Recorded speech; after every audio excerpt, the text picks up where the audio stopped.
راجل كان واقف على بعد 10 أمتار ورمى علبة ألومنيوم. إن العلبة وقعت على طول في الزبالة. مدرب الباسكت ما كانش مصدق اللي شافه. قام هو بنفسه مسك علبة وقال للراجل يرميها. الراجل مرجعش فكر كتير ورمى العلبة تاني، دخلت برضه جوه الزبالة. المدرب فهم ساعتها إن الراجل ده عبقري باسكت وقال له ينضم للفريق، بس الراجل حط شرط إن كل اللعيبة يسمعوا كلامه. أول ما المدرب سمع الشرط طلع العقد على طول، والراجل مضى وهو لسه ما كانش فايق. تاني يوم لما الراجل جه يسجل في الفريق الكل شاف إنه لسه شارب، فابتدوا يضحكوا عليه ويهزروا. حتى صاحبة الفريق الست نفسها ما كانتش واثقة فيه. ساعتها الراجل شال كرة باسكت من على الأرض، رفع إيده وعمل 3 نقاط بسهولة، وبعدها خد كذا خطوة لورا وضرب كورة تانية ودخلت هي كمان. بس اللعيبة افتكروا إنها صدفة.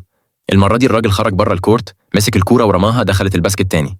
هنا بس كلهم عرفوا قوته الحقيقية. وبعد كده تحت قيادته الفريق المجهول ده ابتدى يقوى واحدة واحدة، وفي 3 شهور بس كسبوا بطولات كتير. لكن دلوقتي ما فضلش غير 3 أيام على أهم ماتش في حياته، والمرة دي المنافس كان فريقه القديم. زمان الراجل كان هيتعين كمدرب الفريق ده، لكن أعز أصحابه خانوا وطردوا، وهو اللي بقى المدرب مكانه. ولما اتقابلوا في يوم صاحبه عرض عليه 5 ملايين دولار عشان ينسحب من الماتش، بس الراجل مشي من غير ما يرد وحالف إنه يعلمه درس. وجه يوم الماتش، صوت الجمهور بتاع الفريقين ملأ الكورت.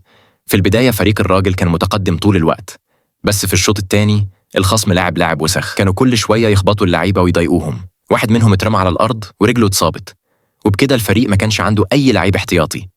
ولما الكل كان هيستسلم الراجل لبس التيشيرت ونزل الكورت خطوة بخطوة. هو بنفسه قرر يقود الفريق عشان يجيب لهم بطولة النهاية.